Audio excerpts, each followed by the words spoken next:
우리는 역사상 가장 중요한 시점을 지나고 있습니다. 하나님께서는 하나님의 일을 하시기 전에 사람을 준비시키셨음을 우리가 알고 있습니다. 하나님 말씀은 마지막 때에 대추수, 대부흥의 때가 있다고 분명히 예언하고 있습니다. 아멘. 하나님의 말씀이 그대로 성취될 것을 믿습니다. 예레미야 눈물은 잠자는 교회와 영혼을 깨우기 위해 노력하고 있습니다. 이 가슴 뛰는 일에 함께 하길 원하시는 분은 카카오 채널로 연락 주시기 바랍니다. 당신은 위대한 하나님의 사람입니다.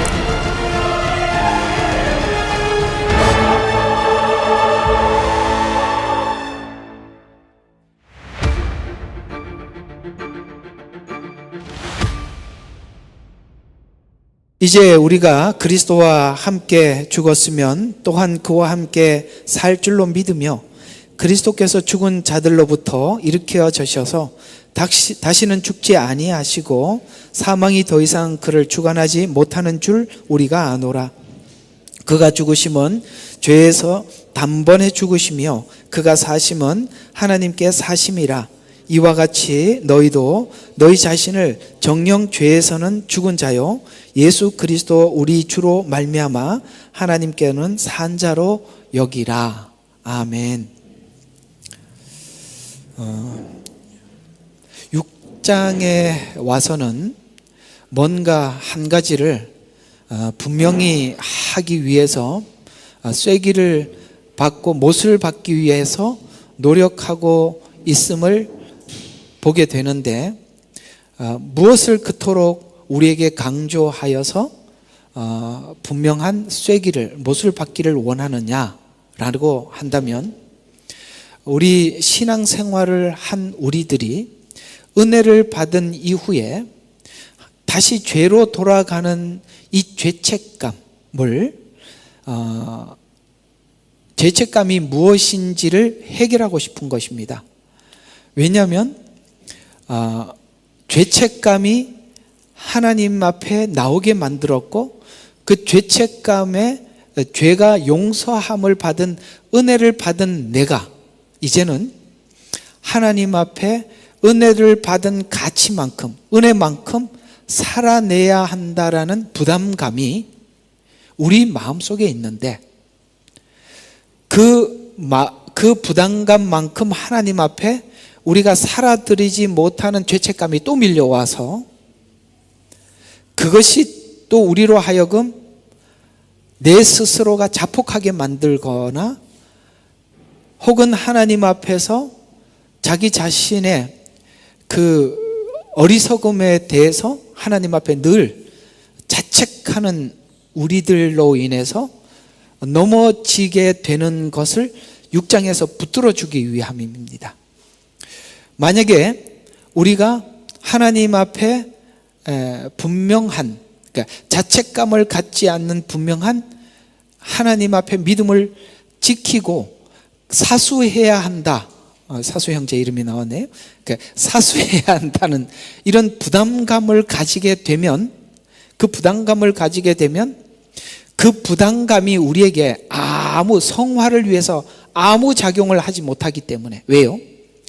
그저 자책했다가 또 하나님의 은혜를 주면 또 은혜를 붙잡기 위해서 노력을 했다가 자책했다 노력했다 이렇게 되면 그냥 원점에서 왔다 갔다 하는 것밖에 없기 때문에 우리는 성화의 어떤 것도 우리에게 도움이 되지 않는단 말이죠. 그러니까 이런 이해를 6장에서 잘 이해를 하지 못하게 되면 실패의 시간은 다 하나님 앞에 버려진 시간이고 하나님 앞에 잘했던 시간만 살아있는데 나중에는 어떤 모형으로 나타나느냐면 지난날 잘했던 것을 기억해서 못했던 시간들을 하나님이 이렇게 좀 이렇게 쌤쌤이 해줘요. 섞어주세요. 이렇게 그렇게 해서 여러분 그런 경험해 보신 적 있으시죠? 지난날 그래도 하나님 앞에 열심히 했던 과거를 추억하셔서 지금 못한 것을 조금 이렇게 희석해서 좀 봐주면 안 됩니까? 이제 이렇게 가더라는 거죠. 그러다 보면 이제 어떤 자책이 드냐면 계속 자책이 더 강하게 밀려오면 은혜를 받기 위해서 이게 은혜가 떨어져서 이게 은혜가 무슨 에너지라고 생각을 하는 거죠. 에너지 드링크를 마셔야 힘이 생긴다 이렇게 생각을 해서 에너지를 보충하는 방법들을 각자가 이제 추구하기 시작합니다. 그게 뭐냐? 기도원에 가든지 선교지에 가든지 선교지에 한번 가서 그들이 얼마나 신앙생활을 힘써서 하는지를 보고 오는 것이 잠시 에너지는 나하고 비교해서 얻는 에너지니까 약간의 그것이 오랫동안 어떤 충전은 될 수는 있어도 그것이 지속되지 못한다는 거예요. 말씀이 여러분들이 충분히 소화해서 정착하지 못하면 밖에서 얻어지는 에너지들 있잖아요. 예를 들어서 기도원에 가서 은혜를 받아서 에너지를 얻었다던가 아니면 혹은 또 선교지에 가서 아니면 뭐 나보다 굉장히 힘든 사람들을 구제해서 하나님 앞에 뿌듯함을 느껴서 에너지를 얻은 것은 또 소진이 된다는 거예요. 이런 일들을 우리 한국교회가 참 과거에 오랫동안 해왔어요. 우리가 옛날에 처음에 은혜를 받을 때는 구조 자체가 농업 구조였고 산업사회로 넘어가는 상황이었습니다. 그러니까 농업 구조라고 한다면 초창기의 교회는 대부분 우리 한국이 농사를 짓다 보니까 겨울에 시간이 많아요. 겨울에 시간이 많다 보니까 겨울에 붕해를 해요. 봄이면 또 바쁘죠. 봄, 가을은 바쁘죠. 씨를 뿌리고 추수를 해야 되니까.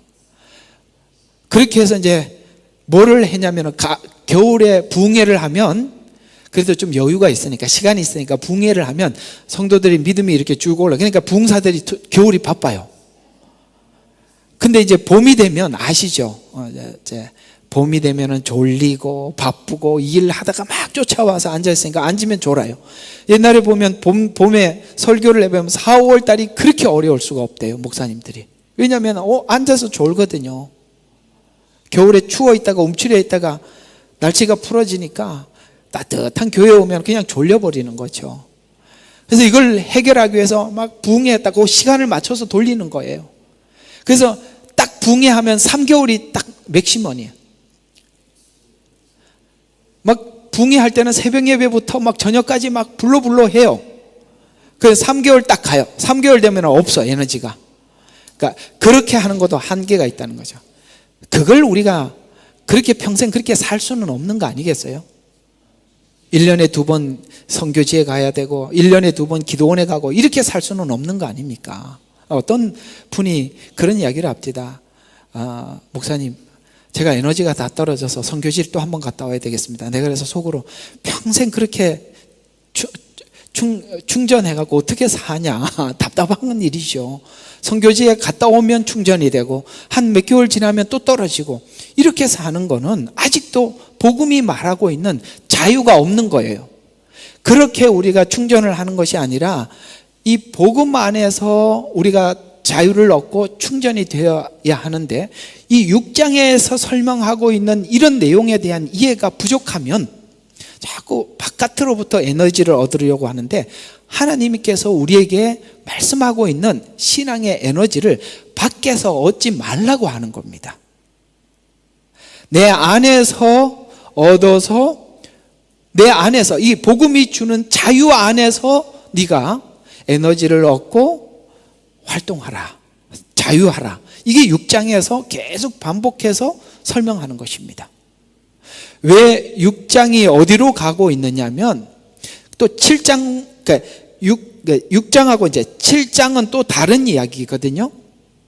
또 다른 이야기인데 결국은 이 이야기가 쭉 끌어서 어디로 가고 싶은 거냐면은 아까 우리 송현 형제가 잠깐 기도한 것처럼 그리스도 안에서 정죄함이 없나니를 정확한 틀 안에서 이 복음이 말하는 틀 안에서 집어넣고 싶은 겁니다. 왜냐하면 그리스도 예수 안에는 정죄함이 없나니가 오늘 6장과 7장에 대한 이해 없이 8장에 그냥 정죄함이 없나니로 가버리면 이것이 복음이 주는 하나님의 규범 안에 있는 자유가 아니라 방종이 된단 말이야. 틀이 없는 자유가 돼버리면 맘대로 살아도 된다. 이게 맘대로 살아도 천국은 간다. 이렇게 결론이 나버리면 안 되기 때문에 여기서 그걸 잡아주기 위해서 6장은 뭔가를 계속 하고 있는 것입니다. 그래서 우리는 기본적으로 이렇게 복음을 듣고 난 이후에 이런 생각들을 많이 하고 있는 것 중에 어떤 생각을 하고 있느냐면, 우리가 이 복음이 주는 천국의 혜택은 천국 가야 누린다, 그렇게 우리가 기본적으로 이해를 많이 하고 있거든요. 여러분, 성경은 말하기를 이렇게 얘기를 하고 있는 것입니다. 구원이 주는 은혜의 누림은 천국 가서 누리는 것이 아니라 지금부터 누리는데, 그 지금부터 누리는 것 중에 무엇이 포함되어 있냐면 실패 속에서도 누릴 수 있다라고 6장에서 말을 하고 있는 거예요.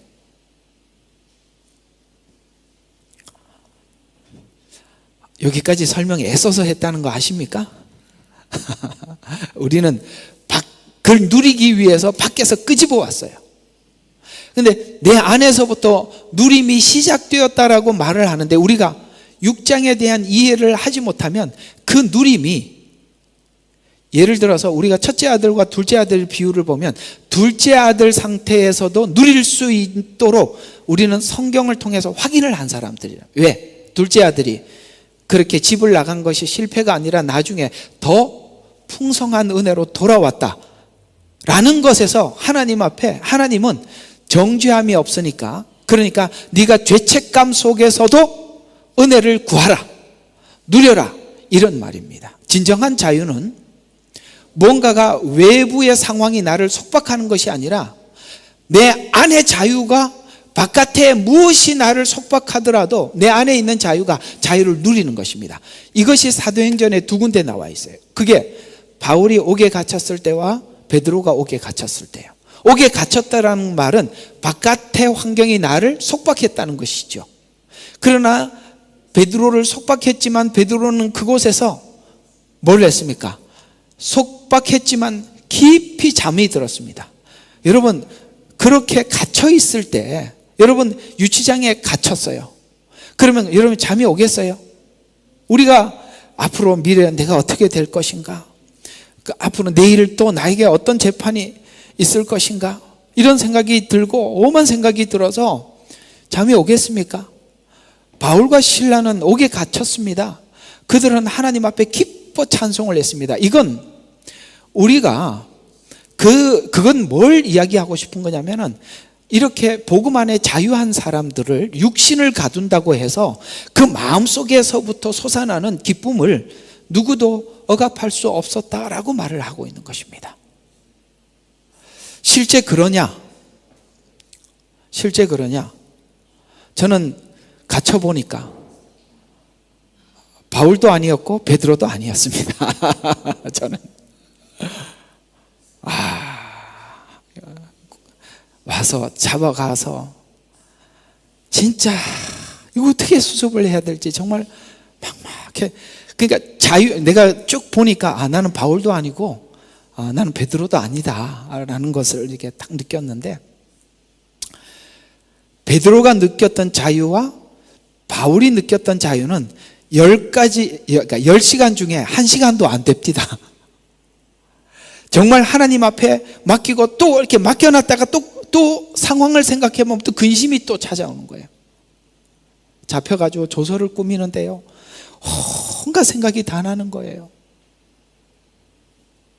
우리 가족들은 어떻게 할 거며, 학교는 어떻게 할 거며, 앞으로 상황이 이렇게 풀어졌을 때 그건 어떻게 풀어갈 거며, 험한 생각이 나서 정말 그 안 해본 사람은 몰라요. 안 해본 사람은 몰라요. 애들은 또 얼마나 고통을 받을 것이며, 이걸 어떻게 수습해야 되나, 이렇게 하나님 앞에 그렇게 했지. 그때 이렇게 딱 생각이 나는 거예요. 이들은 진짜 자유한 사람들이었구나. 그 감옥에 갇혀놔도 찬송을 부르고 깊이 잠이 오겠습니까? 이건 하나님은 이 복음이 주는 자유를 거기까지 누리기를 원하시는 거죠. 그래서 오늘은 제목을 이렇게 정해봤어요. 이 본문이 그런 이야기거든요. 성화의 즐거움을 지금부터 누리라는 거예요. 하나님 나라가 성경은 이렇게 말씀하죠. 하나님 나라가 여기 있다 저기 있다 하지 마라. 하나님 나라는 내 안에 있다 라는 말이 무슨 말인가? 막연하고 멀리 보였던 이 말의 뜻을 우리가 한번 생각해 보도록 하겠습니다. 자, 오늘 8절의 말씀은 그걸 누리기 위해서는 이것을 우리가 이해해야 한다라는 말로 설명이 들어가고 있는데, 그와 함께 죽었으면 그와 함께 살 줄로 믿어라. 자, 8절 한번 보도록 하겠습니다. 이제 우리가 그리스도와 함께 죽었으면 그와 함께 살 줄로 믿으며 라고 이렇게 말씀을 시작하고 있습니다. 이건 무슨 말일까요? 그와 함께 죽었다. 하나님을 향해 죽는 자는 그와 함께 산다는 뜻이 무엇을 뜻하느냐면, 이 본문은 앞으로 그렇게 믿어라라는 것이 미래로 설명하는 것이 아니라, 예수님께서도 단번에 죽으셨고 우리가 예수님을 믿음으로 성령님께서 우리 안에 들어온 것처럼 미래에 이루어질 완성이 아니라 지금부터 하나님 나라가 내 안에 들어와서 누리라는 뜻으로 설명을 하는데, 누가 누릴 수 있느냐? 그와 함께 죽었다는 사실을 믿는 자만이 누릴 수 있다라는 말로 표현을 하고 있는 것입니다. 이 말은 어쩌면 여러분들이 깊이 고민을 안 해봤고 사실 신앙이 높은 경지에 올라가지 않으면 이 고민을 한 번도 해본 적이 없는 고민일 겁니다.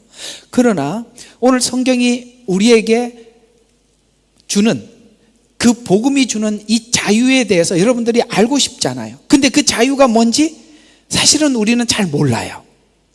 근데 누가 그 자유를 진짜 누릴 수 있느냐 하면 그와 함께 죽은 자가 자유를 누린대요.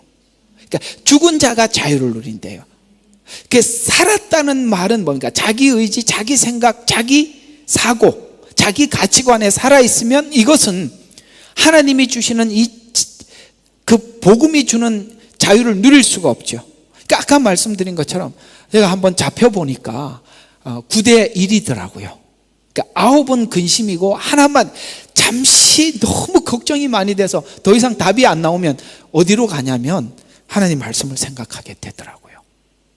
그래, 하나님이 그렇게 약속하셨지? 그런 말씀이 있지? 그러면 그 말씀을 생각하면 그 잠시 자유가 있어요. 그게 믿음이 깊지 않으니까 또 생각이 어디로 근심으로. 그러다가 또 고민을 하면 답이 없어. 그럼 또 다시 말씀을 생각해. 아, 나는 이게 9대 1밖에 안 되는구나 라고 저는 깨달았어요. 여러분은 어떠세요? 5대 5면 좋겠죠. 그러나 복음을 깊이 알고 주님과 깊이 결속이 되어 있으면 완전한 자유를 누리게 된대요. 하나님 나라가 저 바깥에 있는 것이 아니라 내 안에 있답니다.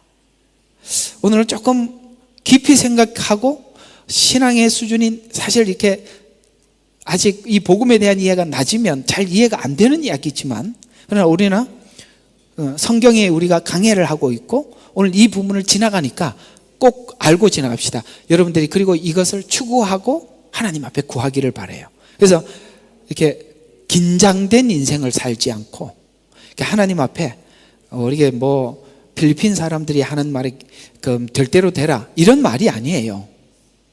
그건 막대 먹은 이야기고요. 될 대로 되라가 아니라, 아시겠어요? 하나님의 말씀을 믿는 믿음 안에서 하나님 앞에 믿음으로 맡긴 자의 자유, 이렇게 가보자는 것이죠. 그래서 지금 누리라는 의미인데, 자, 죄의 종이 되지 않게 하려는 것인데, 그것을 지금부터 새 생명, 그러니까 우리에게는 둘이 있는데 옛사람이 있어요. 옛사람은 자꾸 옛 방식대로 생각하게 하고 옛 방식대로 근심하게 해요. 맞죠? 우리가 살아온 기본 틀이 있잖아요. 근데 복음은 우리에게 새 생명을 주었고 또 속사람, 새 사람을 주었어요. 그러니까 내가 누구를 꺼내놓느냐에 따라서 근심이 될 수도 있고 자유가 될 수도 있다는 것이죠.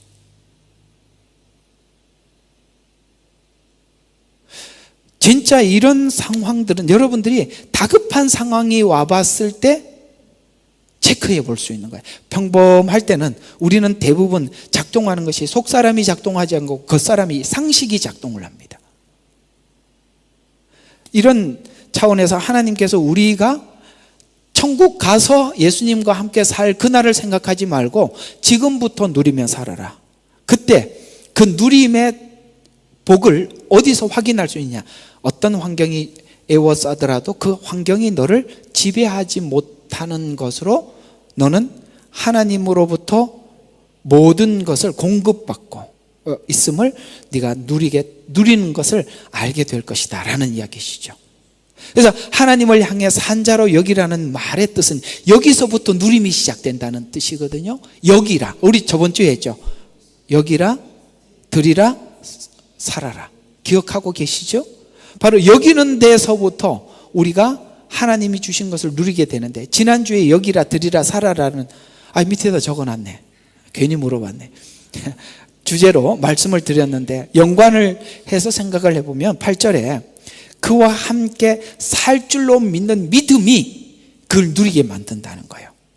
우리가 죽으라는 거야. 죽으면 여러분 죽었다라니까 내 사상, 내 생각, 내 자존심, 내 의지로부터 죽을 때 자유가 있다는 거예요. 그러면 병신이 아니냐? 맞아요. 성경은 병신이 되라는 거예요.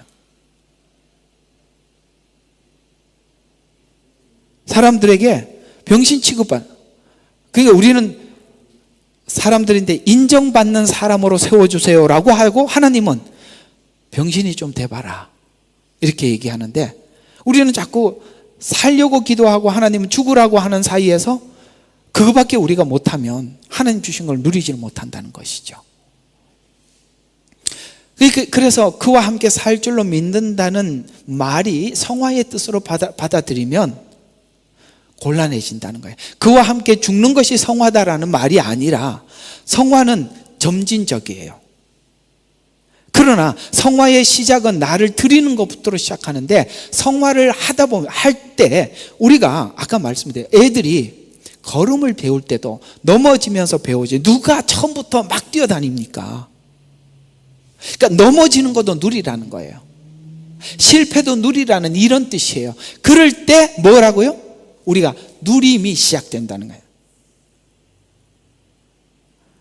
애들이 뒤집기만 해도 얼마나 감격합니까? 그죠? 그 뒤집기를 하던 애가 기어다녀. 와, 이건 뭐 엄청난 일이에요. 그렇죠? 근데 섰어. 뭐 온 사람들 박수를 다 치죠. 그 다음에 한 발짝을 걸었어. 놀랄 일이죠. 뛰어요. 엄청난 일이죠. 그렇게 하는 거예요. 그러니까 이게 성숙의 과정 안에 있는 거니까 하다 보면 넘어지는 날이 있다는 거예요. 우리는 하나님 앞에 주와 함께 죽으면, 죽었다고 하면서도 그 죽음이 실패도 죽음 안에서 누리는 것으로 우리에게 주는 축복인데, 그걸 실패를 한 것에 대해서는 하나님 앞에 없어진 것으로 하니까 그건 누리지를 못하고, 죄책감도 우리를 성숙해 하고, 우리가 거룩하게 산 것도 우리를 거룩하게 만든 것입니다. 그러니까 이 모두가 우리가 배우고 익히고 학습화되고 습관이 되기까지 우리는 여러 번 뒤집기가 필요한데, 이 뒤집기가 있었을 때 나는 실패다 이런 거 하지 말라는 것이죠. 오늘 그 이야기가 그런 이야기입니다. 그와 함께 살 줄로 믿는다는 말을 성화가 아니라 그걸 그렇게 보통 이렇게 받아들이거든요. 그러니까 이 해석 자체가 잘못 방향을 설정한 거라는 이야기가 되는 것입니다. 그래서 여기서 그와 함께 살 줄로 믿는다는 말은 여기라는 이 칭의에서 그와 함께 살 줄로 믿으라는 말인데요, 미래 구원, 곧 칭의와 성화가 완성될 것을 말하지만, 그래 주님 안에 있으면 주님이 결국 해낸다는 것에 대한 믿음은 우리가 가지고 있단 말이죠. 그러니까 완성될 것이지만 지금부터 그렇게 여기고 주와 함께 더불어 살라는 의미입니다. 이 말을 이해하기 위해서는 로마서 전체 설명을 연결해 보면 5장 6장은 거듭나는 자의 자와 사망이, 거듭난 자는 죄와 사망이 다스리지 않고 의가 다스리고 있다라고 5장 6장은 그렇게 설명. 우리가 누가 다스리느냐에 따라 너무 중요하다 그랬죠. 죄가 다스릴 때는 율법으로 보면 죄가 우리를 다스리는 건 맞아요. 그러나 우리가 예수님 안에 들어와 있을 때는 이제는 하나님의 의가 우리를 다스리고 있다는 거예요. 이 주인이 바뀌었다라는 거예요. 아까 해방되었다라는 이야기 저번 주에 말씀드린 것처럼 그렇게 해방되었다라는 것을 말씀하고 있는 것입니다. 그래서 거듭난 자는 죄와 사망이 다스리지 않고 의가 다스리고 있고 그렇게 신분이 변화되었다라고 말씀을 드렸죠. 그래서 신자의 신분은 이미 하나님께 올라가 있다는 것을 설명해 나가고 있기 때문에 영원한 구원이 이미 지금부터 그와 함께 산다는 뜻이 되는 것입니다. 그렇다면 이런 설명이 되는데요, 로마서 1장부터 11장은 전부 다 구원에 관한 이야기, 8장까지 구원에 관한 이야기, 9장부터 11장은 이방인 구원과 그 다음에 유대인 구원에 관한 이야기로, 사실 구원에 관한 이야기는 11장에서 끝이 나요. 12장부터는 구원에 관한 이야기가 아니라 구원받은 자가 누리는 것이 무엇이냐를 12장부터 설명해 가는데, 자, 11장과 12장을 근거로 해서 12장부터 설명하는 성화의 과정에서도 그와 함께 산다고 설명을 하고 있는데, 그 12장 1절이 구약에서 율법에서 강조한 것 같이 율법에서 이렇게 하나님이 설정을 해놨으니 그렇게 살아라라는 것이 율법이 우리에게 요구하는 삶의 방식을 요구하는 것이라면, 율법이니까 지키라 라는 것이 구약의 요구라면, 신약에서 우리가 하나님의 말씀을 따르라라고 표현할 때는 율법에서 강조하고 강요하는 것처럼, 강제로 강요하는 것처럼 그렇게 강조하지 않고 다르게 강조하더라는 거예요. 눈치를 보니까 알아듣는 것 맞나? 율법에서는 강제로 강요하더라는 거예요. 그런데 신약에서는 구약보다 훨씬 더 엄청난 요구를 하면서도 강요를 하지 않고 이걸 근거로 살으라고 이야기하는 게 12장 1절이에요. 한번 봅시다. 너희는 산 제물로 하나님께 드려라. 너무 간단하게 적었죠? 12장 1절 한번 봅시다. 그러므로 형제들아, 내가 하나님의 자비하심으로 권고하노니. 자, 근거가 뭐죠?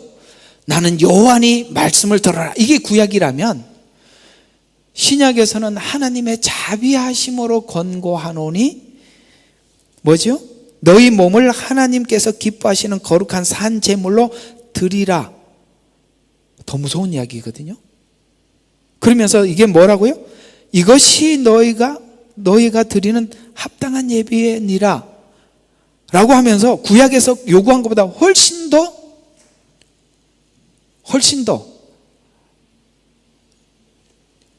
뭐니까 강한 어필들, 더 헌신을 촉구하고 있습니다. 근거가 뭐냐? 자비라는 거예요. 그 자비는 뭐죠? 은혜입니다. 다른 말로, 네가 은혜를 받은, 하나님께 죄 용서함을 받았느냐, 은혜를 받았느냐, 그 근거로 내가 너에게 원한다. 산 제물로 드리라. 왜? 너를 위해서 예수님도 산 제물로 하나님께 드렸으니. 이렇게 되는 것이죠. 다르죠. 많이 달라졌습니다. 그래서 산 제물로 하나님께 드린다는 것은 살아있지만 제물은 죽은 거거든요. 그러니까 살아있지만 죽은 자로 살으라 이 말이에요. 참 어려운 이야기인데 은혜를 아는 깊이만큼 받아들일 수 있는 이야기가 되겠죠. 살았지만 죽었다. 깡패가 예수를 믿었어요. 그 깡패가 예수를 믿고, 옛날 같았으면 벌써 주먹이 나갔어야 될 상황을 탁 그냥 맞고만 있어요. 그 나중에 뭐라고 그러냐? 내가 너를 살린 게 아니라 예수가 너를 살렸다. 그분 말이 맞는 겁니다. 산 제물, 주먹이 약해서 맞은 게 아니라는 거죠. 왜 맞았다고요? 원수를 축복하는 겁니다. 그게 12장 1절입니다. 하나님의 자비하심으로 권하노니 너희 몸을 실제로 살으라는 거예요. 몸을 드리라는 거예요. 삶을 살으라는 거예요. 하나님이 기뻐하는 제물로 드려라. 제물은 죽은 거죠. 살았지만 죽은 자로 살으라는 거예요. 이게 자유라는 거예요. 이게 바로 누리라는 거예요. 가만히 생각해 봐요. 우리는 이해관계 속에서 누군가가 나에게 주면 받고 준 대로 돌려주고, 이게 우리가 상식이죠. 기본이죠. 이걸 넘어선 게 복이라는 거예요. 누군가가 안 줘도 내가 줄 수 있는 게, 누군가가 나를 저주를 해도 축복을 해줄 수 있는 자리까지 온 게 은혜라는 거죠. 그러니까 그렇게 살 마음이 생긴 거, 거기에 도전할, 우리는 감히 옛날에는 상상도 못한 일인데 그걸 도전할 수 있는 게 그리스도인이 받은 복이다. 그래서 너는 마음에 근심이 없어졌잖냐. 그렇죠? 원수도 없어졌고, 그 누가 볼 때는 분명히 병신은 맞아요. 이 바보죠. 그 때려도 반응이 없어요. 정신 이상자인가? 그런 생각이 드는 게 정상이죠. 맞아요. 그게 그렇게 우리가 옛날에는 감히 생각할 수도 없는 이 경지에 와 있는 게 예수 믿음 복이다. 이렇게 성경은 말씀하고 있는 것이지 않습니까? 그래서 삶의 행복이 시작되었다. 그래서 하나님 나라가 네 안에 있으니까 그걸 누리면서 살아라. 그게 실제 살았던 사람들은 감옥에서도 찬양하면서 살았고, 잠들면서 두들겨 깨워. 여러분, 얼마나 잠들었으면 거기서, 그러니까 이 뭡니까? 아무 외부적인 상황이 자기를 억압할 수 없다는 것이죠. 그래서 기독교 신앙 중에 오해하는 것 중에 하나가 뭐냐면, 그리스도와 함께 산다는 것이 6장의 설명이 오해되어 있기 때문에, 이게 이제 잘못 풀어지면 의심과 불안한 신앙생활을 하는 사람들이 많이 있어요. 우리가 주와 함께 산다는 것에 대한 내용에서 먼저 오해되는 것을 보면, 이 말은 그리스도와 함께 있다는 것은 내가 죄의 영역, 저번에 말씀이죠. 영역이 옮겨졌다는 것부터 인정하는 것부터 시작하라. 여기라 라는 이것부터 시작하라고 말씀을 드린 것처럼, 이 말은 그리스도와 함께 있다는 것은 죄의 영역에 있지 않고 그리스도의 영역에 있다는 거였어요. 그러니까 그리스도 안에 있으니까 이미 예수님께서는 내 죄를 대신해서, 이게 죄가 나를 주관하지 못하는 게 아니라, 하지 못하고 이 죄도 뭐를 만들어내, 의를 만들어내는 이 안에 들어와 있다는 거예요. 근데 우리가 옛날에 이 속에 있었던 것을 자꾸 이 사고를 가지고 여기서 하려고 하니, 여기서는 그리스도가 나에게 뭔가 에너지를 공급하는 게 아니라 내 힘의 에너지를 공급하니까, 이게 지금 내가 여기 와 있다고 성경은 말을 하는데 실제 보면 여기 와 있는 거고, 이게 영역이 왔다 갔다 한단 말이에요. 복음이 우리를 옮겨놨다고 말을 하는데 내가 실상은 안 옮겨진 것 같아요. 왜냐하면 계속 마늘 부추를 찾고 있으니까. 그 영역에 관한 이야기라는 것이죠. 그래서 한 가지 교정할 내용이 있는데, 이 구절을 참 사람들이, 나 지금까지 이렇게 살았어요, 내 주님을 위해서 이렇게 살았습니다 라고 하면서 꼭 꺼내놓는 이 성경 구절, 우리가 앞으로 함부로 쓰지 말자. 이제 그거 하나 좀 조정할 게 있어요. 그래서 성화의 구절로 오해하는 것 중에 하나인데, 이 말씀을 성화의 말로 이해할 수 없는 것은, 갈라디아서 주제가 뭐냐면 구원이 믿음이냐 행위냐, 이게 이제 갈라디아서 주제잖아요.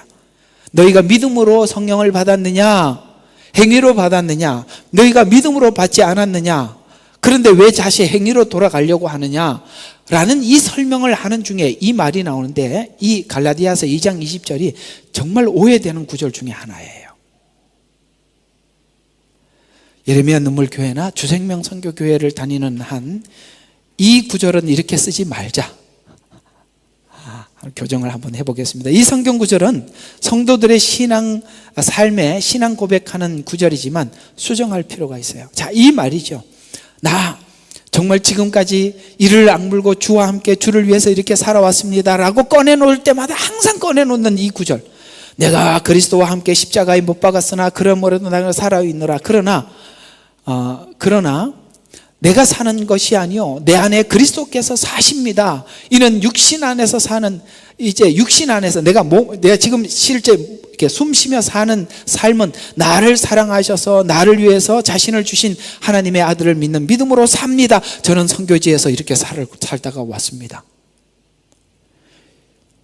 그러므로 저는 주와 함께 죽었고 주와 함께 살고, 그래서 저는 사나 죽으나 주와 함께 지금까지 살다 와서 어떻게 잘하고 왔지요? 이런 소리 하지 말자고, 그 얘기가 아니다 이 말이에요. 우리는요 이 이야기를, 이걸 남용하는 사람을 많이 만납니다. 그래서 지금까지 막 울며 불며 여기까지 와서 자랑스럽게 저는 그리스도 사나 죽으나 주의 것입니다 이렇게 이야기를 하는데, 그 말은 거기 쓰는 말은 아니다라고 말을 하고 있는 것입니다. 자, 이 구절이 나오는 이유가 뭐냐? 그 앞에 문맥을 보고 왜 이 구절이 나왔냐 이거죠. 구원이가 행위가 아니라고 설명하는 중에 나온 구절이에요.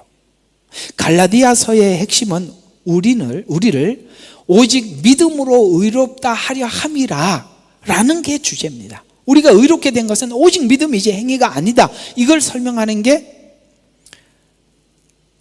갈라디아서 주제고, 왜냐하면 율법의 행위로는 의롭다 할 육체가 아무도 없다라고 했기 때문에 행위가 0.00, 그러니까 순수하게 믿음이지 거기에 행위가 1도 들어가서는 안 된다라고 하는데, 자꾸 우리는 행위를 하나님 앞에 바치려고 하는 것은, 행위를 하나님 앞에 내 행위를 내가 그리스도와 함께 십자가에 죽었고 주와 함께 살았습니다라고 자꾸 행위를 끌어내려고 하는 이유는, 믿음으로 완벽하게 의롭게 되었고 그 믿음이 성화를 만들어냈다는 이해가 없으면 하나님 앞에 자꾸 행위를 갖다 바치려고 하는데, 우리가 행위를 갖다 바치려고 하는 생각을 가지면 가질수록 내가 믿음으로 내가 내 성화를 하나님 앞에 온전히 만들어 보자는 생각보다 자꾸 어느 쪽으로 치우쳐요?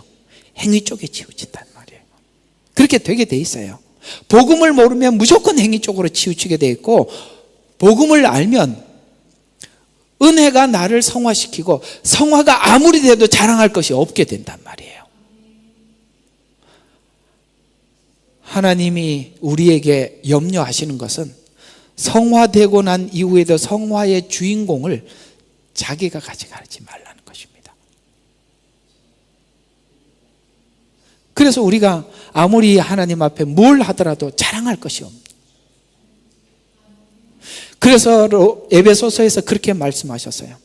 하나님께서 우리를 은혜로 구원하신 것은 아무도 자랑할 것이 없게 하려고, 오직 우리 어떤 공로도 없이 예수님의 은혜로만 구원을 하셨다. 자랑할 것이 없어져야 복음 안에서 완성된 구원인데, 혹시나 그 안에 사람에게조차도 그런 자랑이 이렇게 스며 있으면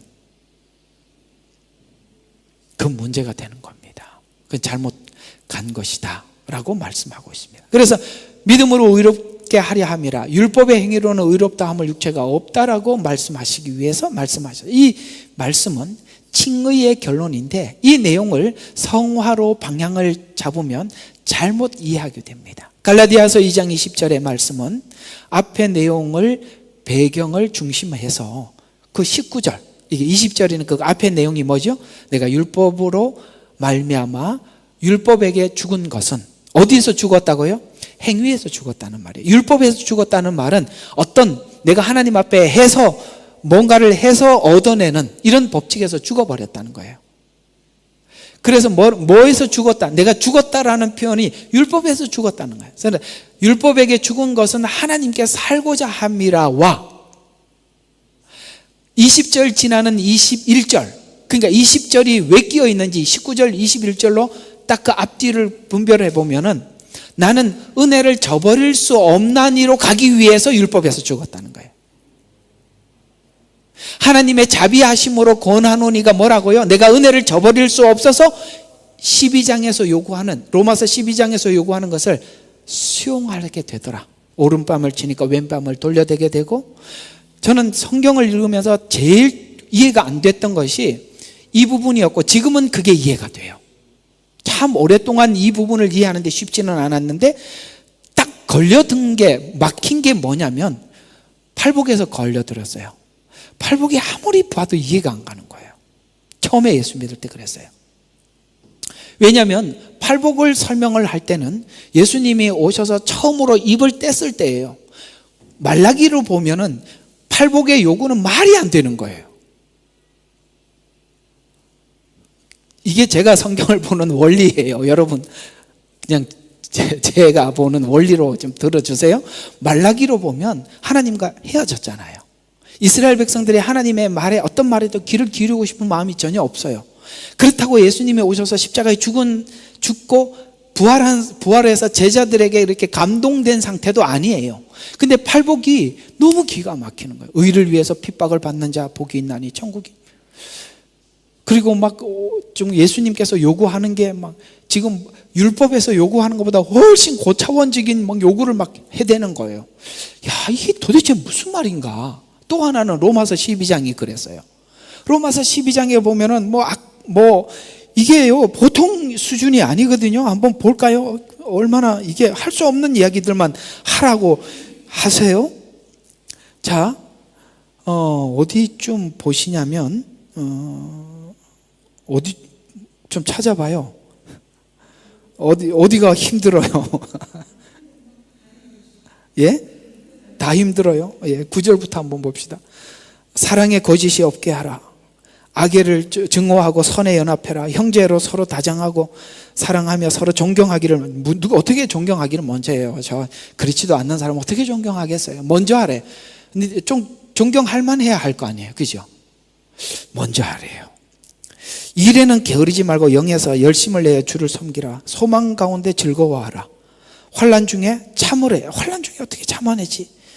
꾸준히 기도하며 성도들에게 필요를 나눠주고 대접하기라면서 너희를 박해하는 자를 축복하라고요? 박해하는 자를 그냥 암소리 안 하는 것만 해도 대단한 건데 축복을 하라는 게 이게 넘어선 거죠.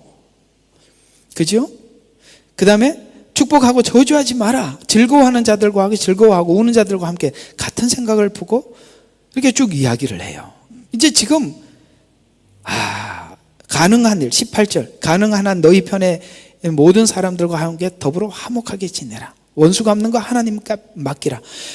내가 갖고 싶은데요. 이런 생각이 들잖아요. 하나님께 맡기자. 주먹이 먼저냐 법이 먼저냐. 이게 주먹이 먼저다 이놈아. 다 그렇게 하고 싶던 하나님이 먼저냐 내가 먼저다 이렇게 먼저 하고 싶은 게 우리들 아니겠습니까? 하나님이 할 때까지 언제 기다리냐 이 말이에요. 이게 지금 성경이 요구하고 있는 요구는 우리가 불가능한 일이다. 저는 성경을 보고 이게 너무 이해가 안 가는 거예요. 이게 과연 가능한 이야기를 하는 것인가 라고 했는데 결국은 무엇이 이것이라 하나님의 자비, 하나님의 은혜가 채워진 자들에게는 가능하더라는 것이죠. 우리는 지난날 이렇게 산 많은 사람들의 삶을 증언을 들었어요. 지금도 그렇게 이름 없이 빛도 없이 살아가는 사람들이 많이 있습니다. 요즘 대선 중이라 좀 막 바쁘지요. 사람들이 이제 옛날에 이 사람이 누구냐라고 뭐 이제 과거의 행적을 가지고 끄집어냈고 이 사람은 이런 문제가 있어 뭐 저 얘는 이렇게 살았네 이렇게 얘기했는데 근데 요즘 이렇게 보면 김문수 씨에 대한 이야기들이 좀 많이 나오죠. 참 이름 없이 빛도 없이 정말 이렇게 살고 그 다음에 뭐죠? 욕심 없이 살아. 사실 그런 게 보여요. 근데 저는 그리스도인들 중에 김문수 씨 너무 많습니다. 무슨 소리 하는 거예요? 그렇게 이름 없이 빛도 없이요. 정말 자기 인생을 평생을 바쳐서 산 선교사님들 못 보셨죠? 진짜 많습니다. 그런 사람들은 사람들에게 대선에 안 나왔으니까 안 알려지는 거지. 오늘 그리스도인들 중에 그 은혜가 감사해서 자기 모든 생애를 바쳐서 산 사람들이 얼마나 많은데요. 이거는요, 그래서 성경에 보면 그리스도 밖에 있는 사람들도 뭐까지 하느냐면은 자기 몸을 불사르게 내어줄 수 있을 만큼 한대요. 예수 밖에 있는 사람들도 자기 몸을 불사르게 내어준대요. 그런데 사랑이 없으면 nothing, 아무것도 아니라는 거예요. 그 하나님이 인정해요. 그거는 우리가 인간이 생각하고 있는 그 무슨 정신이에요? 박의 정신에서 나온 것이지. 이해가 가요? 예. 그런 사람이 나올 수는 있어요. 그러나 우리는 박의 정신에 의해서 하는 게 아니라 하나님의 은혜 안에서 하는 것입니다. 이 하나님의 은혜 안에서 하는 것과 박의 정신이 하는 차이는 뭘까요? 그 박의 정신으로 하는 것은 자기가 하는 걸로 끝나는 것이지만 하나님 안에서 하는 것은 하나님이 기억하시는 것입니다.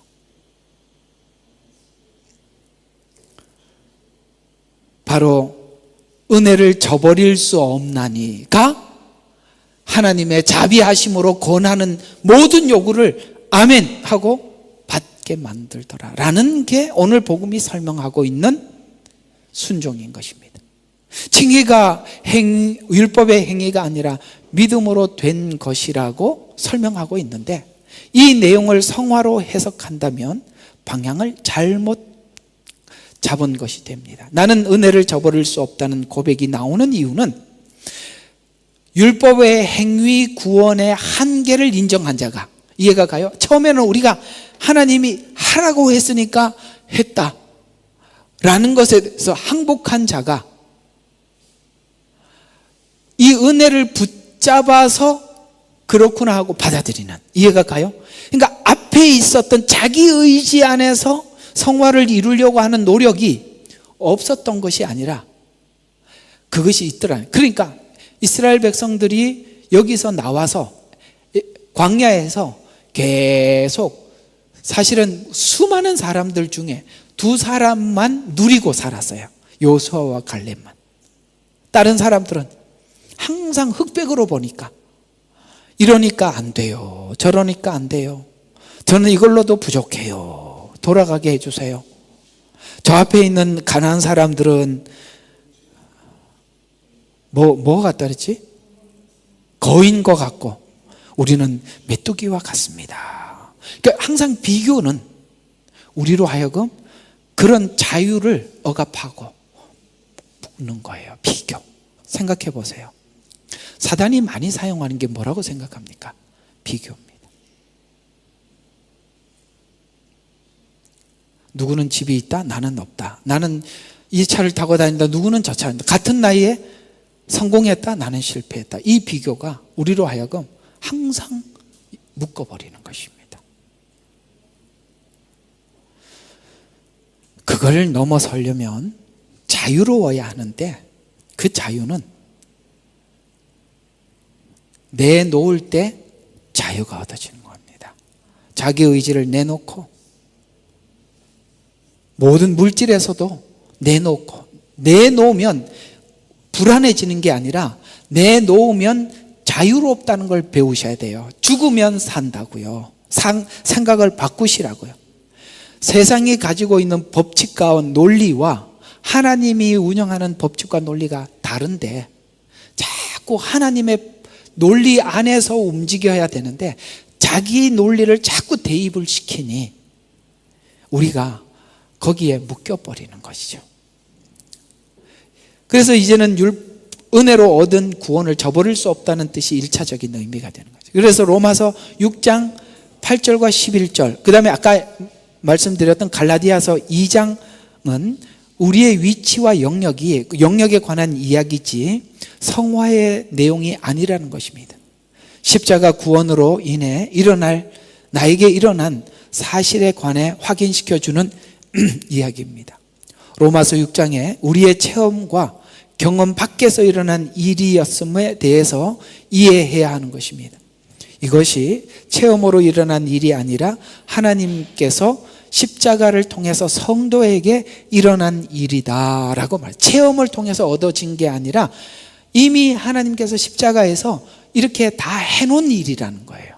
그러니까 우리가 자꾸 체험으로 이걸 하려고 하면 우리가 안 된다 이 말이야. 이게 알고 체험을 할 때 이틀 안에서 체험을 하라는 거예요.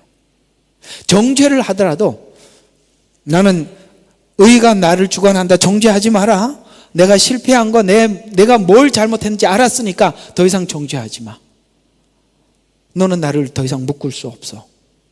왜냐하면 하나님께서 이 죄책감으로 나를 더 멋지게 만들어 갈 거니까 더 이상 나보고 괴롭게 하지 마. 이렇게 하란 말이에요.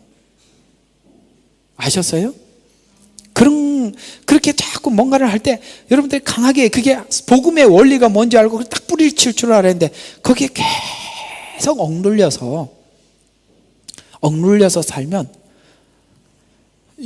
이번 주 목요일 날 말씀드렸잖아요. 하나님께서 딱 욥을 훈련을 시킬 때 경계를 딱 정해놨잖아요. 설정을 해놨잖아요. 야, 뭐 재산은 뺏어가도 좋은데 알지? 생명에는 손을 대지 마. 여기까지야. 더는 안 돼. 왜냐하면은 그 생명의 주관은 나한테 있으니까. 그래갖고 막 허락을 받고요. 다 뺏어요. 그 다음부터 3장부터 어디 간지 없어요. 아시겠어요?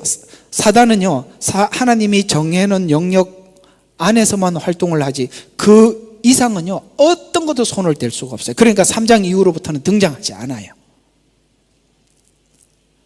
아셨어요? 친구들이 막 와서 정죄를 하지요. 근데 욥은 그 정죄에 휘말리지 않아요. 아니야. 너희들이 말한 게 틀렸어. 새 친구에 대해서 계속 반박을 하지요. 하나님은 율법 밖에 있는 분이야. 정죄의 틀 밖에서 뭔가를 나한테 하고 있는 거야. 너희들이 준 대답은 맞지 않아. 끝까지 그 정죄에 휘말리지 않아요. 그게 욥의 위대함이라는 거예요. 복음이 주는 자유가 뭔지 알고 친구들의 정죄를 듣고 있는 거예요. 우리는 남이 어떤 말을 탁 하면 거기에 탁 메어버려요. 어떤 사람이 묶이냐면 흑백 논리에 딱 사고와 틀이 잡힌 사람들은요, 딱 논리적으로 맞네 이렇게 하면서 묶여버리는 거예요. 아니요. 하나님은 우리에게 자유를 주셨어. 뭔가 하나님께서 이걸 통해서 내 죄책감과 내 잘못을 통해서 나에게 뭔가 좋은 교훈을 줄 거야. 나는 여기서 하나님이 주신 것을 받아내고 말 거야. 이렇게 가야죠. 왜 남이 하는 얘기에 탁 묶여버립니까? 그게 그리스도 예수 안에는 정죄함이 없다는 것이 나에게도 있지만 욥의 위대함이 뭐냐? 친구들의 정죄에 휘말리지 않았다는 거예요. 결국에는 그 정죄를 요리조리 하나님은 뭔가 위대한, 하나님은 이럴 리가 없다 라고 가서 하나님을 만나죠. 그리고 하나님이 묻는 게 그거예요. 네가 창조했을 때 봤느냐? 너를 창조한 목적이 뭐라고 생각하느냐라는 질문들이거든요. 너는 그런데 그냥 뭐라고 해야 되나? 그냥 장난감 같은 존재가 아니라 너를 이렇게 위대하게 만들었다. 너는 너의 위대함이 뭔지 알기 위해서 그 많은 과정들을 지나서 내 앞에 섰다. 너 존재가 나의 존재와 동일하다. 내가 모든 걸 창조하고 너에게 맡길 만큼 너는 이렇게 위대하단다. 이렇게 얘기를 듣고 욥은 더 이상 자유를 얻고 살았답니다. 아이고, 그거 지나가는데 새 친구가 있어요. 새 친구가 누구죠? 여러분 가족들이고 주변의 사람들입니다. 그 말에 묶이지 말란 말이에요. 복음이 여러분 개인에게 뭐라고 말을 했는지 보라 이 말이에요. 오케이? 알아들으셔야 자유를 얻습니다. 그래서 8절을 이렇게 해석할 수 있습니다. 이제 우리가 그리스도와 함께 죽었으면 또한 그와 함께 살 줄로 믿으며가 훗날 믿으며, 그래서 훗날 이게 아니라 그게 지금 가지고 들어오라. 그래서 그의 죽으심은 단번에 죽으심이고 단번에 사심이라서 내가 그와 함께 단번에 죽고 믿고 바로 거기서부터 해결이 됐단 말이에요. 훗날 될 게 아니라 단번에 살아서 이제 다시는 사망이 나를 주장할 수 없는 위치에 와 있다는 설명입니다. 죽으면 그와 같이 되리라는 것을 믿으라는 믿음에서 성화가 시작된다는 뜻입니다. 5절에 내가 만일 죽으심의 모양으로 심겨졌다면 또한 그의 부활하심의 모양같이 된다는 것을 믿어라. 5절에 믿어라. 그 다음에 8절에는 이제 우리가 그리스도와 함께 죽었으면 또한 그와 함께 살 줄로 믿으며, 믿어라 믿으며. 그래서 녹색으로 칠해놨다고, 잘 보라고. 다시는 죽지 않고 사망이 더 이상 그를 주관하지 못하는 줄 아노라, 알란 말이야. 그렇게 알고 시작하라는 거예요. 그래야 매이지 않는 거예요. 여러분이 어떤 삶을 살든지 간에 예수 그리스도를 믿는다면 예수 안에서 모든 일이 이루어지고 있다는 걸 믿어야 돼요. 우리가 그래서 알기 때문에 확신하는 것은 신자가 지금 위치가 이동했고 단번에 이동한 것처럼, 예수님께서 단번에 이동한 것처럼 우리가 믿은 이후에 이동했고 그 근거로 성화로 돌아서라는 것입니다. 예수님이 죽었다가 살았다는 것이 예수님에게만 일어났을 뿐이에요. 그래서 성경이 그렇게 물고 이렇게 물려서 들어가잖아요. 예수님께서 그러한 것 같이 너희도 이와 같이, 그래서 11절이 이와 같이가 앞에 예수님의 죽음과 삶을 근거로 해서 이와 같이 너희들도 같다 이 말이에요. 그분이 단번에 죽은 것처럼 너희가 믿어서 성령님이 들어왔고 그렇게 시작이 됐다는 것에 대해서 지금은 누리라는 거죠. 그래서 죽었다 살아나는 것이 예수님에게만 일어났던 일이 아니라 내게도 일어난 일이다. 그래서 우리의 믿음이, 내게 일어난 일로 믿는 믿음이 확실한 근거를 가지고 나는 더 이상 죄인이 아니고 하나님의 자녀고 생명을 가진 자녀임을 알고 믿는 것을 근거로 하여 성화의 근거가 되는 것입니다. 성경은 이 두 부분에 대해서 분명히 분리해서 설명을 하고 있는데 묶어서 이해하기 시작하면, 아시겠어요? 우리가 성화가 되는 과정 속에서 넘어지는 것과 그리스도와 안에서 일어난 일들이라는 것을 영역 안을 분명히 그 안에 울타리 안에서, 아니 아무리 무슨 뒤집어지고 하더라도 이 안에서 일어나는 일이라는 거예요. 근데 우리는 밖에서 일어나는 일이라고 생각하고 이렇게 분리해서 생각하면, 그러니까 묶어서 이해하기 시작하면 칭의와 성화가 구분되지 않을 뿐만 아니라 이게 구분이 안 되면 어떤 심각한 문제가 생기느냐면 성화 가운데 실패했던 경우들이 있잖아요. 근데 그 실패는 더 훌륭한 성화를 만들어내는 거라고 지금껏 설명을 했잖아요. 근데 이게 칭의와 성화가 이게 막 섞여버리면은 칭의로 해석을 하게 되면 구원이 믿음이 아닌 행위로 옮겨지게 돼요. 그렇게 옮겨지게 되면 믿음의 구원과 행위의 구원이 혼돈하게 되어 있게 되어 있어요. 그러면 성경 해석에 치명적인 현상이 일어나게 되는데, 성화가 칭의로 해석되는 순간 믿음 구원과 행위 구원이 혼돈하게 돼요. 내가 말로는 믿음 구원이라고 하면서도 내 사고 속에는 행위 구원이 남아 있어서, 그래서 참 이게 위험한 게 뭐냐면 요즘 이렇게 천국 갔다 왔다는 사람들이 자꾸 누가 올려요. 유튜브에 보니까 천국 갔다 왔는데 누구는 하나님이 이렇게 했는데 못 왔더라, 똑바로 해야 오더라. 뭘 어떻게 똑바로 하냐고. 그런 얘기는 안 해주잖아. 어떻게 똑바로 하라는 거야. 그 똑바로 하고 제대로 믿으라는 얘기는 이 복음이잖아요. 누가 그 말을 못해. 아니, 이런 얘기하면 화가 나요. 사람들이 뭐 어떤 자극적인 이야기들은 많이 해요. 상식적으로 맞아 보이지만 복음이 이야기하는 거고 틀리다 이 말이에요. 진짜 그 영혼들을 살리고 싶은 생각이 있으면 똑바로 신앙생활 하시오라는 이 똑바로를 이렇게 설명을 해줘야지. 왜 이런 이야기는 한마디도 못하고 뭘 똑바로 하라고 그래. 얼마나 화가 나는지 아세요? 그게 똑바로 하라는 말인데 누군가가 여러분들에게 똑바로 하라고 말을 했을 때 뭘 어떻게 똑바로 하라는 얘기는 안 하고 똑바로 하라 그러면 얼마나 화가 나요. 나도 똑바로 하고 싶은데 안 돼 미치겠는데 뭘 어떻게 하는지 얘기 좀 해달라면 그 얘기는 아무것도 못해. 왜? 복음을 모르니까. 나는 그 얘기 한마디 더 할 시간이 있으면 진짜 이 복음을 전해주라 이 말이에요. 왜 사람들이 이런 상황이 오면은 자꾸 그런 것만 듣고 앉아있냐 이 말이죠. 모르겠습니다. 그게 당신 수준의 전부니까 그걸 보겠지만 이건 또 하나의 혼란입니다. 진정코 영혼들을 사랑하고 진정코 영혼들을 하나님 앞에 올려드릴 마음이 있으면 그런 자극적인 이야기를 여러 번 하기보다는 진짜 복음이 말하고 있는 깊이 있는 이 이야기, 그들 마음속에 있는 그 갈등들을 풀어내줘서 하나님 앞에 더 용기를 얻도록 만들어야죠. 그건 어디 가고 없고 부담만 자꾸 채워지는 거예요. 그래서 우리가 이스라엘 백성들을 애굽으로 되돌리지 않았고, 그렇죠, 행위구원과 혼돈하게 만드는데, 여러분 이걸 알아야 돼요. 하나님께서는 이스라엘 백성들을 애굽에서 나와서 광야에서 잘못할 때마다 너 잘못하면 애굽 되돌려버린다, 홍해 다시 가려고 다시 들어갈래? 이렇게 한 적 없다 이 말이에요. 그래서 이스라엘 백성들을 애굽으로 되돌리지 않았고 성화를 위해서 바벨론으로 보내. 이것이 자유주의 신학에서 말하는 만민 구원으로 가면 아주 위험한 거예요. 제가 그 얘기를 하는 게 아닙니다.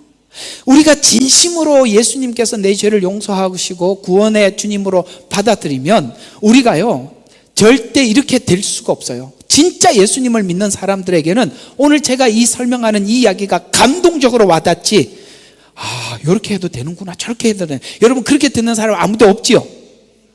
그거예요. 자기의 양심을 속이지 말고 얘기를 하라는 거예요. 그래서 이스라엘 백성들은 애굽으로 되돌리지 않았고 성화를 위해서 바벨론으로 보내셨어요. 애굽으로 보낸 게 아니라 성화를 위해서 애굽으로 안 보내고 바벨론으로 보냈다고요. 장소가 다르잖아요.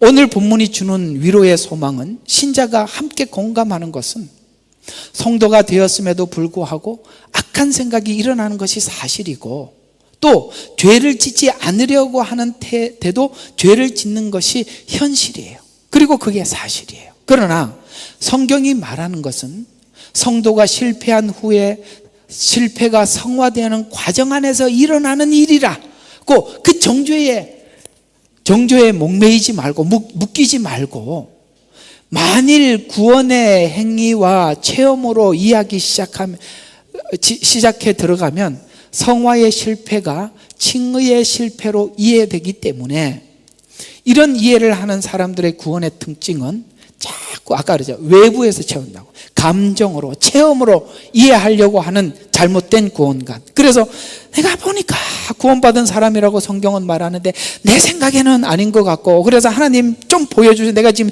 천국에 있는지 지옥에 있는지 한 번만 보여주십시오. 지옥에 있다고 딱 보여주고는 완전 절망해갖고, 하나님 그럴 수 있냐, 그래도 내가 좀 믿어드렸는데 이렇게 하고, 천국에 가면은 아이고 이제 마음대로 살아도 되겠네. 천국 가, 인간의 그 죄성을 하나님이 모르시냐 이 말이에요. 알잖아요. 애들한테 조금만 자유를 주면, 자유 1 그러면은 그걸 플러스해서 뻥튀기 하고 10으로 하더라는 말이에요.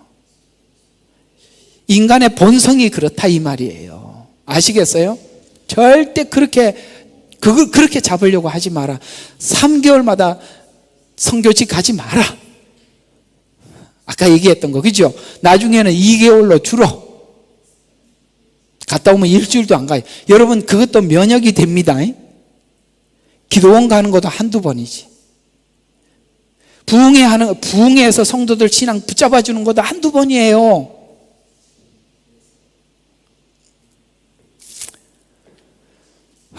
여러분에게도 하나님의 은혜가 감동으로 다가오기를 성령님께 의탁합니다. 이런 이해를 가지고 본문을 다시 확인해 보면 8절부터 11절은 예수님께 일어난 일들을 네가 믿는다면, 자, 원본이에요. 텍스트예요. 이게 원본이라고. 믿는다면, 그걸 믿는다면 8절은 뭐라고요? 너도 주와 함께 죽었으면 그와 함께 살 줄로 믿어라. 그 일이 너에게도 일어난다는 것을 믿어라 이 말이에요. 그러면 이제는 그걸 믿고 나면 사망이 너를 더 이상 주관하지 못한다. 10절은 그 일은 예수님이 단번에 끝낸 일이다. 11절은 따라서 우리 자신도 자신에 대해서도 죄에 대해서는 죽은 자여 하나님께 산 자로 여기는 믿음 안에서 성화를 시작해라. 그러니 뒤집어져도 그건 끝은 아니니까. 둘째 아들이 봤자냐, 집에 돌아오면 되니까 가면 된다. 네 집은 멀쩡하다. 아버지는 기다린다. 이렇게 말해주고 있는 거예요. 행복하지요. 이게 복음이 주는 자유예요. 결론입니다. 하나님은 성도가 된 후 실패도 성화를 위해서 누리라. 이게 말이 안 되는 이야기죠. 율법 안에서는 어림도 없는 이야기죠. 뭘 누려? 누리기는 누리라. 둘째 아들이 나갔다가 와서 인간 됐다. 이렇게 얘기하는 거예요. 이제 좀 나가서, 제가 속이 썩으니까 좀 나가지 말아요. 하나님은 그냥 빙그레 웃으면서 보는데 내가 힘들어. 저도 이제 좀 살고 싶습니다. 자, 이 누림은 훗날 완성될 날이 있겠지만 지금 현재의 삶에서 누림의 행복을 가지라는 것입니다. 이스라엘 백성들이 광야 생활을 하는 중에 가나안 땅을 정탐한 적이 있었는데 진짜 누린 사람이 누군가 하고 봤더니 둘밖에 없더라. 여호수아와 갈렙. 그들은 상황을 보지 않아서, 그 안에 있는 사람을 보지 않고 하나님이 처음에 했던 말씀을 믿는 거예요. 누가 누리는지 아시겠습니까? 상황을 본 사람은 누구도 누릴 수 없어요. 가나안 사람이 정죄하는 것처럼 보여요. 크게 보이죠. 그런데 그들은 우리의 밥이라. 왜 밥이라고 생각하느냐? 하나님이 약속했지 않냐. 성경을 근거로 믿는 사람은 어떤 외부적인 영향도 받지 않는데요. 왜냐하면 그들은 자신들의 자금과 가나안 거민의 큰 만큼 비교하지 않고 약속을 믿음으로 누렸습니다. 구원은 천국에서만 누리는 것이 아니라 예수님 안에 있는 행복은 지금 우리가 누리기 위해서는 실패도 누릴 수 있어야 한다. 실패가 성공보다 더 큰 일을 한다. 첫째 아들이 늘 성공과 실패에 눌려 있어서, 첫째 아들이 그랬죠. 잘못한 것 없는 것에서만 머물러 있어요. 이게 한 달란트 받은 자와 첫째 아들이 같은 이야기라 이 말이에요. 주인은 굳은 사람이라 내가 틀림없이 살기 위해서 오늘도 그 법칙 안에서, 율법의 법칙 안에서 벗어나지 않고 이렇게 살았나이다. 내 것이 다 네 것이라는 것이 무슨 뜻일까요? 실패도 누리라고 준 건데 내 안에 내 것이 다 네 것이다. 내 안에서 뒤집어져도 너는 내 아들이고, 그래서 자식이라는 거예요. 뒤집어져도 내 아들이고 잘해도 내 아들이, 너는 잘못 안 하려고만 했지. 나는 네가 잘못, 얼마나 실수를 많이 하면서 배워야 한다는 것은 아버지는 아는데 아들은 아버지 눈치만 보고 있더라는 거죠. 그러니 속이 변할 이유가 없지요. 이런 교육은 우리 한국 사람들이 잘 받아왔기 때문에 제가 잘 알죠. 우리 부모들은 그냥 겉을 보고 잘했다고 하지요. 쇼를 잘하는 자식을 만들어내는 겁니다. 제가 시간이 좀 흘렀네요. 이게 요거 한증 하나 하고 지나 끝냅시다. 우리 제가 이렇게 양육했던, 오래전에 한 20년 전에 양육했던 성도가 저번에 이제 한국을 가니까 만나서 자기 아들 자랑을 하는 거예요. 뭔 자랑을 하느냐? 우리 아들이요, 얼마나 자기가 이렇게 만든 틀 안에서 너무 정확하게 해서 너무 잘한다는 거예요.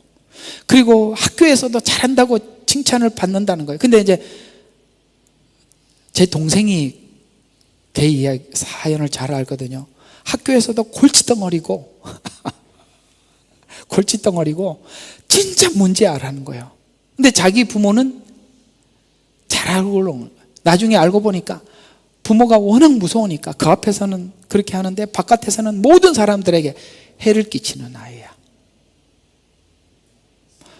첫째 아들이 그렇다 이 말이에요. 자기 본성을 인정하지 않아.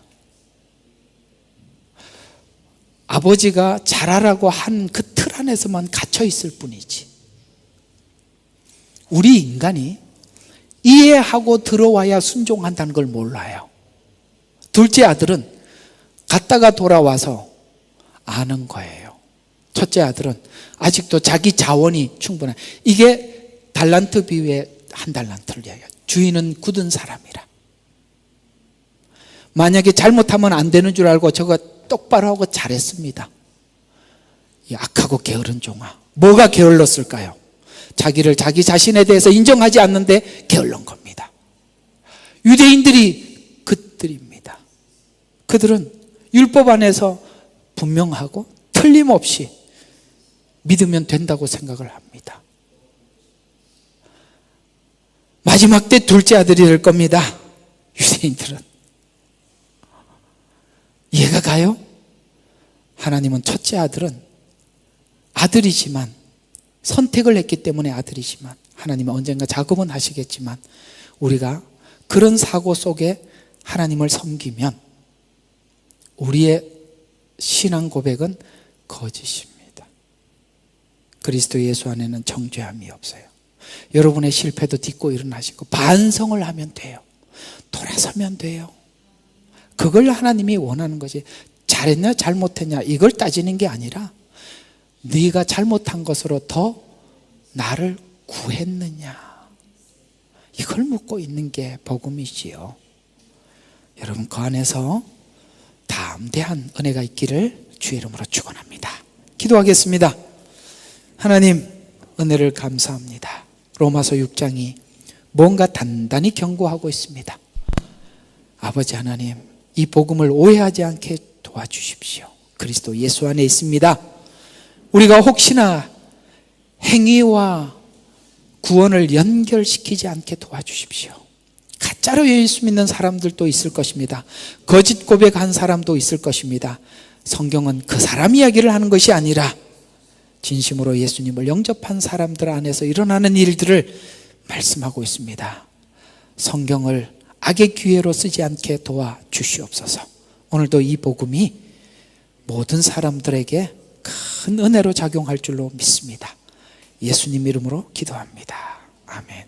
예레미야의 눈물은 시대에 맞는 말씀 선포와 변질되지 않은 순수 복음을 외치고 있습니다. 함께 연결되어 하나님께 예배드리며 이 마지막 때에 하나님께 쓰임받길 원하시는 분은 카카오 채널로 연락 주시면 연락드리도록 하겠습니다. 고정 댓글에 채널 경고와 착제에 대비한 예비 채널과 제2채널 링크를 올렸습니다. 이 채널 또한 구독 부탁드리겠습니다. 감사합니다.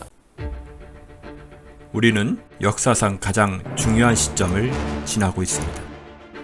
하나님께서는 하나님의 일을 하시기 전에 사람을 준비시키셨음을 우리가 알고 있습니다.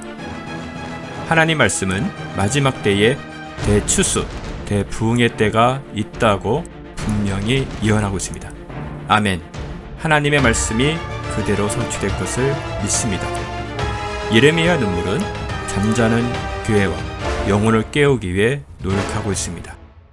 이 가슴 뛰는 일에 함께 하길 원하시는 분은 카카오 채널로 연락 주시기 바랍니다. 당신은 위대한 하나님의 사람입니다.